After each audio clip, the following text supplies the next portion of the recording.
How's everybody doing? I had a request for a video. Somebody wanted to know what I've done to my Old Town Vapor 10 in the year that I've had it. My son and I bought these Memorial Day of 2018. I finally convinced my son to get a kayak with me, and we've actually been kayaking once, and we had a great time. In fact, there's a video of it. But anyway, they're great little boats. Great little boats. They paddle easy. They're fairly quick.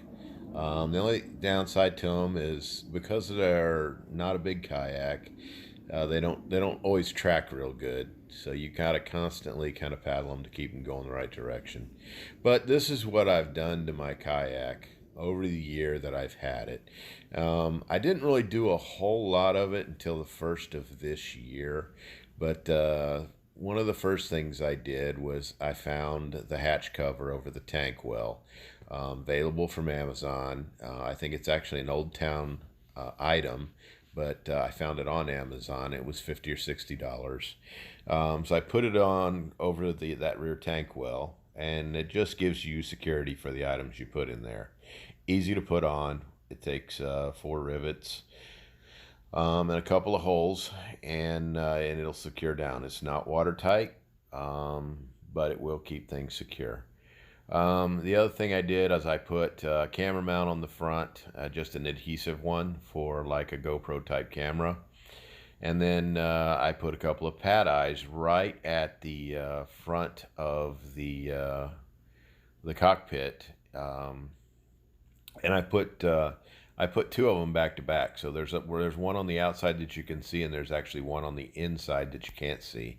So I put two of them there just so I could attach multiple items, because I kind of noticed on my other kayak that sometimes you need multiple places to hook stuff up. So at this being a sit-in, I could actually have one that would be kind of concealed under there. So, and it would just gives me a couple of different attachment points. But over the years, over the year, I just kind of started acquiring things. One of the things I acquired was the shark teeth and the eyes. And again, came from Amazon. Was not very much.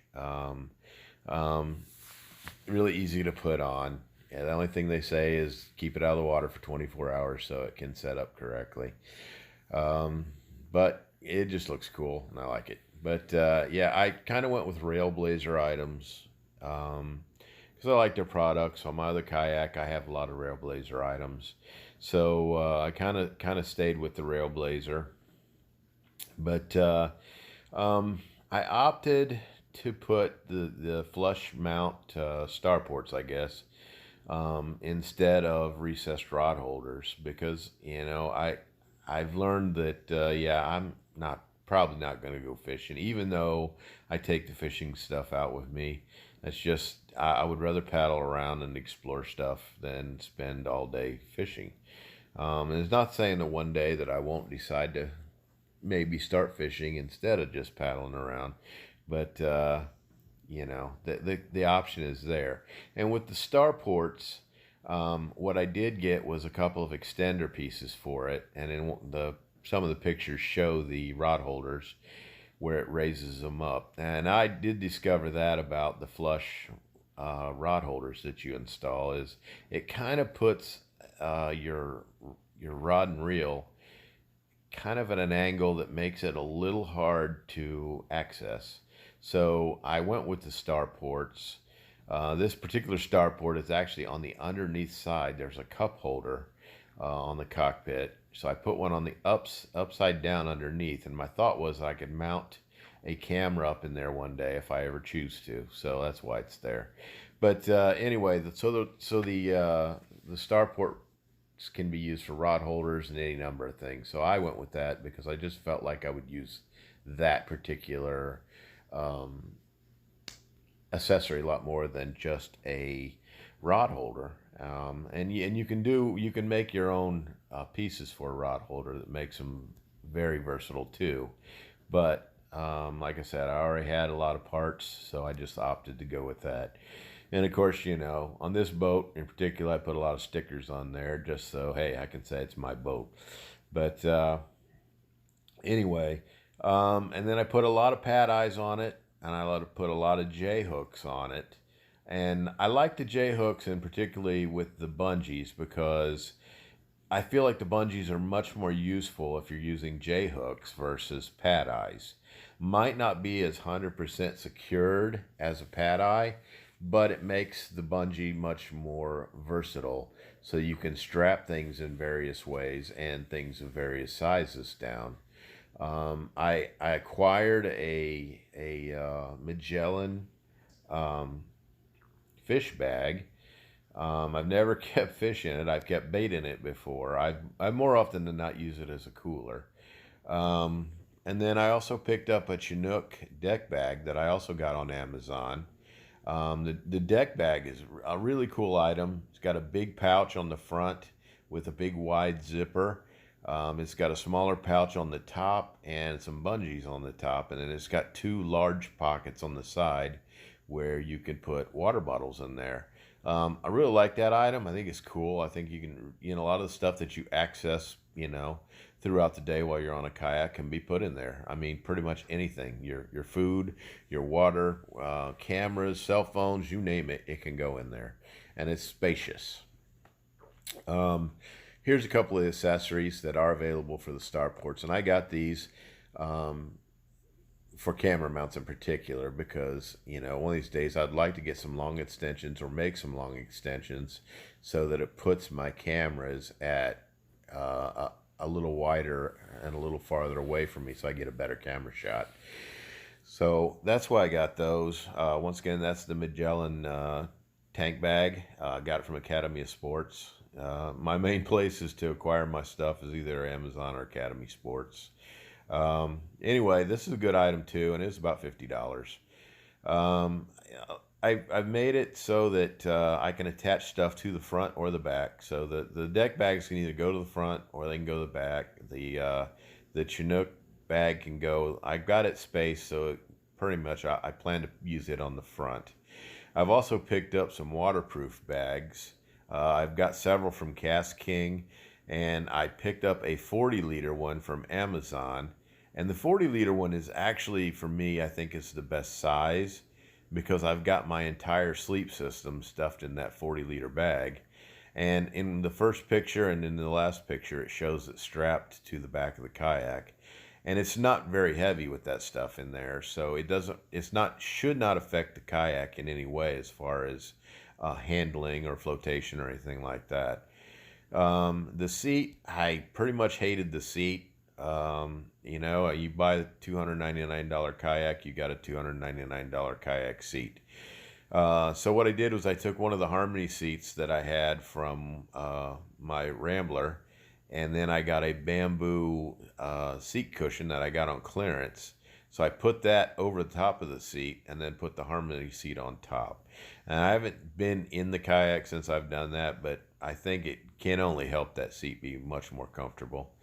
And that's, if you're going to be out there for a couple hours, which I always am if I go out, I'm out for a couple hours or more. Your legs get stiff and yeah, it just gets uncomfortable. But another thing I did is I purchased some D-rings. They're actually made for inflatable stand-up paddle boards.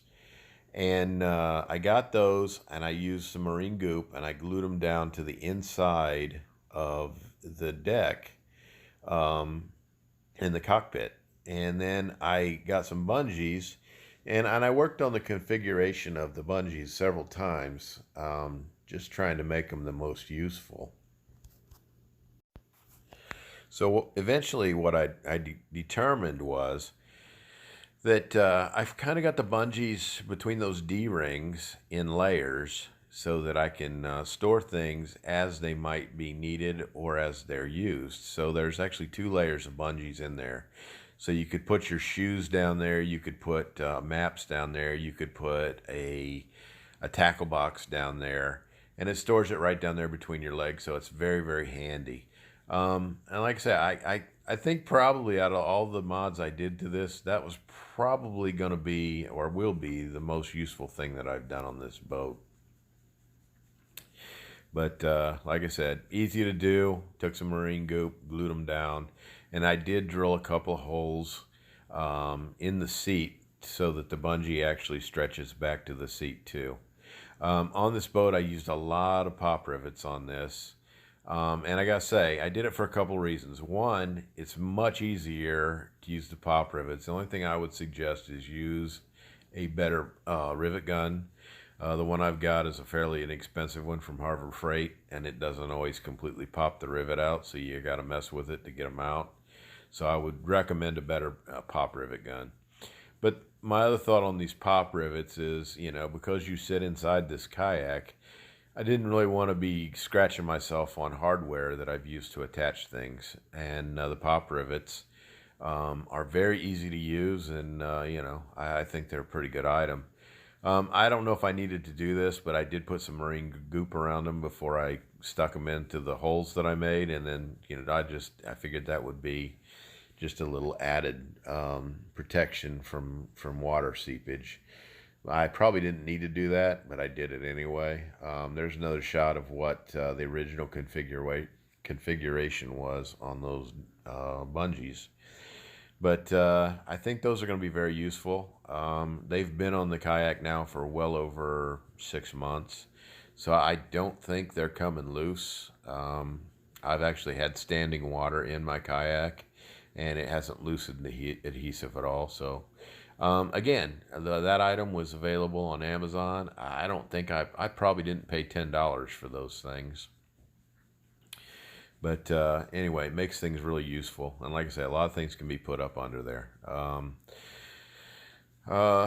Anyway, that's I think that's going to be very useful for me. This is the decal I got. Again, another very inexpensive item. I think I've seen them on other kayaks. I just think they look cool. So, got to have the cool factor going on. So, easy to use. All you gotta do is prep your surface, wipe it down with some rubbing alcohol, and then apply your stickers where you want them. And once again, the only thing they say is let them set for 24 hours before you get the boat wet. So anyway, I love the way they look. Kind of makes it look like a whole different boat. But anyway, this is what a lot of things that I've done over the year. And unlike my last kayak, I just kind of did things. This one I tried to think about, what I was going to do, what I would need what I would need this kayak to have in order to make it functional for me. And my son and I had actually purchased these because we were going to take a vacation together, and we were going to do kayak along some of the rivers in Florida, and we were going to camp along the way. That never happened. My son got promoted at his job and lost his vacation time and just had too much work to be able to take a vacation. But we're still hopeful one day that we can do this. And with this being a 10-foot set-in kayak, it doesn't have a whole lot of storage space on it. So that's why the deck bags are there. And I don't think the deck bags are going to affect it too much. Now this does have a much slighter weight capacity than my 14-foot Perception Rambler, which will hold about 550 pounds. This one's rated at 325. But what I've discovered is a 30-liter dry bag will fit between the tank well and the rear and the seat. And then, like I said, I've got the 40-liter dry bag that I can strap to the back. And then I've got the Chinook Deck Bag for the front. And it I believe gives us plenty of storage so that we can hold the equipment and the food and the clothing if we finally ever do make it out on our river trip. But anyway, that's what I've done to it. It's been a great boat. I've had it out several times, and it is easy to paddle. It's with it only being 10 foot, it's easy to haul around. The 14-footer is not that it was insurmountable. It was just a lot of work for one person if I was out by myself. This one is just so easy to carry around and move from place to place, load and unload. And it paddles nice. I mean, it paddles quick. The only thing about it is, with it being shorter, it doesn't always track as well. So you kind of have to continually paddle it to keep it, in the direction you want it to go. But overall, I couldn't be happier with this boat. I think it's a great little boat. But anyway, this is just what I've done to this thing. I hope you enjoyed the video. Please like and subscribe, and thanks for watching.